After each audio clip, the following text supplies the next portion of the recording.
ஒரு தாயின் அன்புக்கு ஈடாக எந்த அன்பையும் ஒப்பிட முடியாது. தாய் தன் பிள்ளையின் மேல் வைக்கும் அன்புக்கு இணை அந்த தாயின் அன்புதான். செய்தித்தாளில் சமீபத்தில் ஒரு நெகிழ்ச்சியான நிகழ்வு ஒன்றை வாசித்தேன். திருச்சி மாவட்டம் லால்குடியைச் சேர்ந்த 19 வயது நிரம்பிய வாலிபனின் சிறுநீரகம் பாதிக்கப்பட்டது.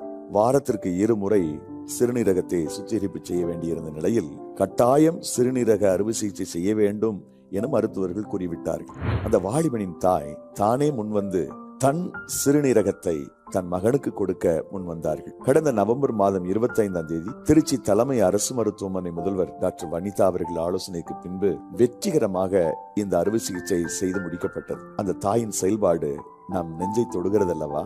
வெகு காலத்திற்கு முன்பாக தாயின் அன்பை விளக்குவதற்கான ஒரு கற்பனையாக புனையப்பட்ட கதை ஒன்றை ஒரு புத்தகத்தில் வாசித்தேன். புத்தகத்தின் பெயர் என் ஞாபகத்தில் இல்லை. ஒரு விதவை தாய், அவருக்கு ஒரே ஒரு வாலிப மகன். அப்பா இல்லாததால் அவனை செல்லமாக வளர்த்தாள் அந்த விதவை தாய். அந்த வாலிப மகனும் வழிதப்பி நடந்தான்.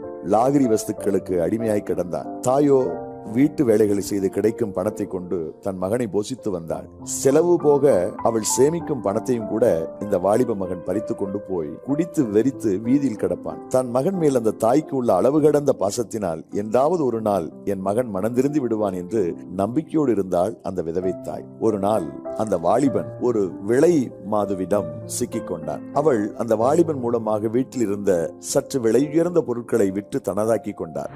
அவனால் இனி பயனில்லை என்றதும் அவனை விட்டு விலகத் துவங்கினாள். அந்த வாலிபன் அந்த பெண்ணின் மேல் வைத்த மோகத்தால், அன்பே, நீ என்னை விட்டு ஏன் தூரமாகிறாய்? நீ என்ன கேட்டாலும் தருவேன், என்னால் உன்னை பிரிந்து வாழவே முடியாது என்றான் கண்ணீரோடு. அவள் கேட்டாள், என்ன கேட்டாலும் தருவாயா?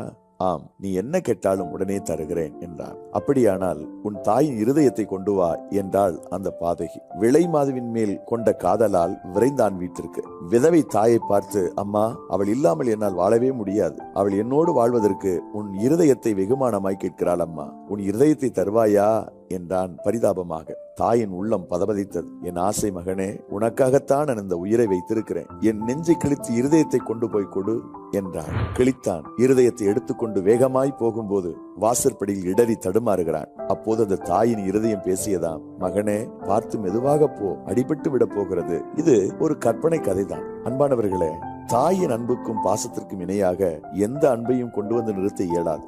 ஆனால் இயேசுவின் அன்பு தாயின் அன்பை விட மேலானது, உயர்ந்தது. காரணம், எந்தவித எதிர்பார்ப்பும் இல்லாமல் ஒட்டுமொத்த உலக மக்களுக்காக தன் உதிரமெல்லாம் சிந்தி தன் உயிர் தந்தார் இந்த பெருமகனார் இயேசு. இன்றும் கூட நம் அனைவரையும் அந்த இயேசு நேசிக்கிறார். இயேசுவின் அன்பை அறிந்து கொள்வதற்கு தேவன் அருள் புரிய வேண்டும் என்று பிரார்த்தனை செய்கிறேன். God bless you.